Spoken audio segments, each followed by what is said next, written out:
Salut, vous êtes tombé sur la première vidéo d'une chaîne YouTube. Aujourd'hui, on va expliquer les règles du mode champ de bataille du jeu Hearthstone. And just have fun!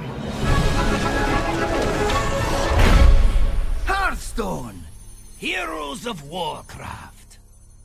Alors tout d'abord, je vais vous expliquer le mode, enfin le but du jeu. Donc le but du jeu, c'est de terminer premier c'est de finir premier dans une compétition de 8 joueurs. Et au début de chaque partie, vous allez devoir choisir un héros qui est choisi aléatoirement. Donc 2 héros, 4 héros si vous avez pris le mode avantage. Qui est payant avec des pièces en jeu et ou de l'argent réel. Les Les héros ont 40 points de vie, sauf un qui en a 55 parce que c'est son pouvoir.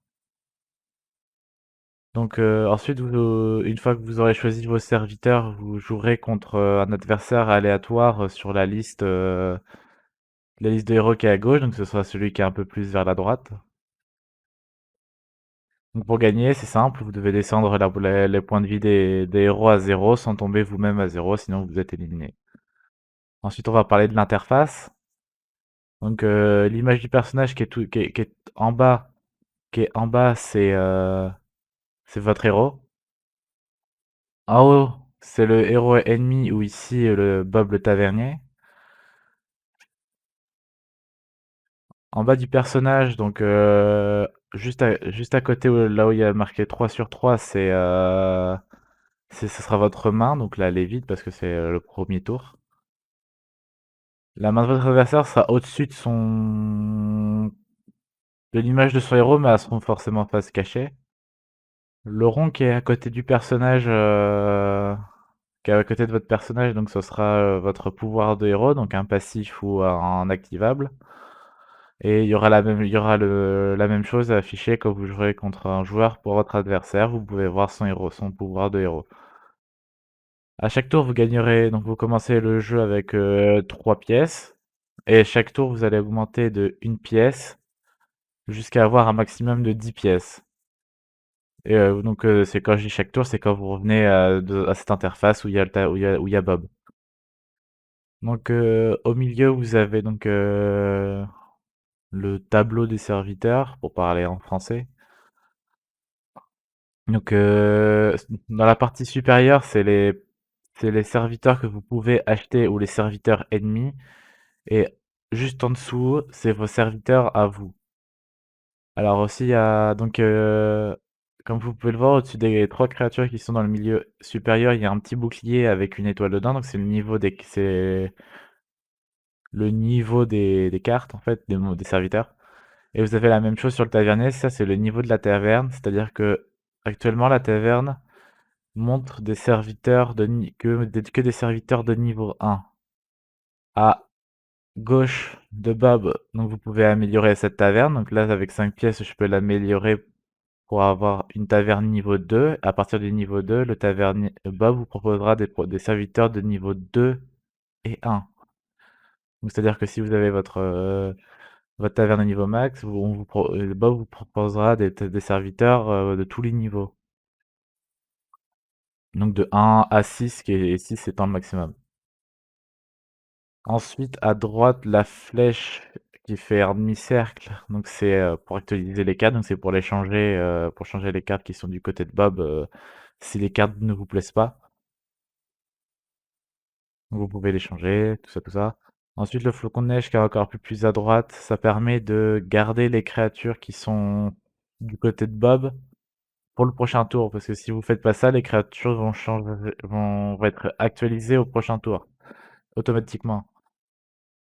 Et bien sûr, si vous avez gelé et qu'au final vous voulez plus jouer, vous recliquez sur ce bouton et ça dégèlera les créatures et ça changera au prochain tour. Donc aussi donc en bas à droite, vous avez les pièces. Donc comme j'ai dit, vous commencez avec 3 pièces, vous pouvez avoir un maximum 10. Et c'est avec ça que vous allez acheter vos créatures, actualiser la taverne et monter le niveau de votre taverne. Et si indication, activer votre pouvoir de héros. Et enfin, vous avez tout à droite un nombre avec secondes, c'est le temps restant pour le prochain round, donc pour jouer contre un prochain adversaire. Ensuite, il y a donc pour les serviteurs, il y a 5 types de serviteurs jouables, donc des archétypes. Il y a les pirates, les murlocs, les démons, les élémentaires, les dragons, les bêtes et les mechas. Par partie, il y en a que 5 qui sont jouables, qui sont choisis aléatoirement au début de la partie. Et ça change pas le reste de la partie. Pour acheter des serviteurs, donc vous prenez une carte donc un serviteur qui est au milieu supérieur et vous la glissez vers votre héros. Elle va apparaître dans votre main. Pour la jouer, vous devez faire glisser donc la carte que vous avez choisie de votre main à votre partie du terrain, donc au milieu inférieur. Et pour vendre un serviteur qui vous plaît plus, vous pouvez donc le glisser de votre partie du terrain jusqu'à l'image de Bob. Une carte achetée coûtera toujours 3 pièces, une carte vendue coûtera une pièce, sauf certaines cartes qui ont un effet que quand elles sont vendues, il y en a une notamment, c'est un pirate, quand elle est vendue, elle en vaut 3 par exemple.